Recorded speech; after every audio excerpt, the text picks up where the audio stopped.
Welcome back. At this step, we have finished putting the hair on, and there are many options for putting hair on. I chose to cut out a piece of felt out of brown and shape it a little bit like hair could be for a little girl. There's lots of ideas. You can use rickrack, you can use ribbon, fringe, upholstery fringe works really great because it's sturdy. It's got that base row that you can stitch down, and then the fringe is not in danger of coming apart. I'm just going to say, whatever you do for hair, please test it after you've stitched it down. And I recommend stitching it to the face first before you do this final step. But once you've stitched it down, please pull on it, tug on it, really be rough, because we don't want it coming apart and getting in their mouth, down their throat, or just coming apart. I mean, who wants their baby to fall apart? So once you've got the doll's hair on, and by the way, all dollies don't have to have hair. Mine were born bald.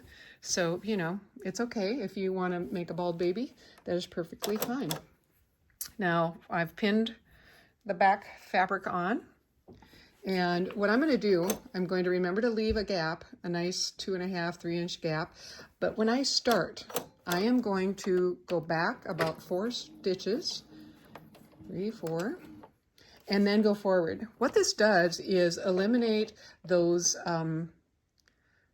cut threads at the very end. So then when we're tugging and pulling, stuffing it or turning it, we're not going to have any danger of our seam coming apart because we backstitched. And when I backstitch, the first thing I do is go backward, then go forward. That is enough. You don't need to go back and forth, back and forth.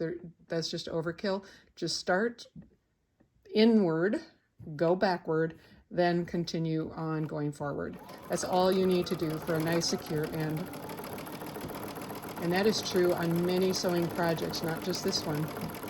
When you need that end to be secure, just start in and go backwards first. So now I'm just working my way around the doll. This is why we definitely want to have that marker line visible for this step. And of course we know why we needed it visible for the other steps, so hence we need it on both sides of the fabric. And now when I got to the end, what did I do? Stop and went backwards, because again, I want this end of the opening to be secure as well.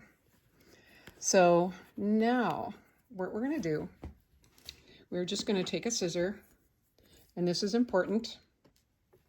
We do want to trim off all this extra fabric, but right here where we have our opening, let's do ourselves a favor and leave this fabric. All right, so the rest of it, I'm just going to go ahead and trim nice and short. 1/4 inch is good. All right, work my way all the way around.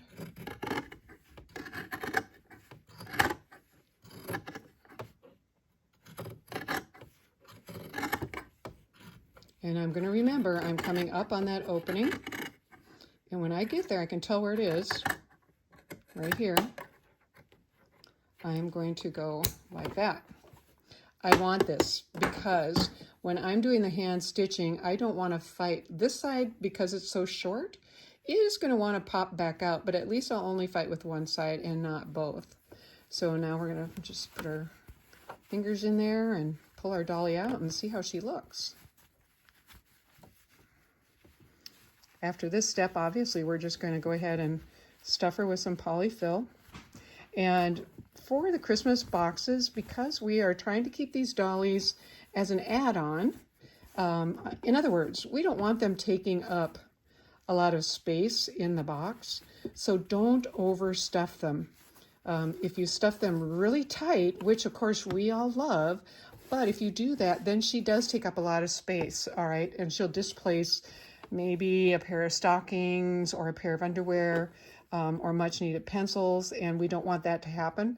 So we're stuffing them so they're fluffy but light, and they'll smash down, and of course when the girls get them, they'll fluff back up. Okay, so now you see how easy that was for me to get that to fold in because it's nice and big, and Minky especially, it's a bit unruly. So I think this cotton side seems like it's going to cooperate fairly well.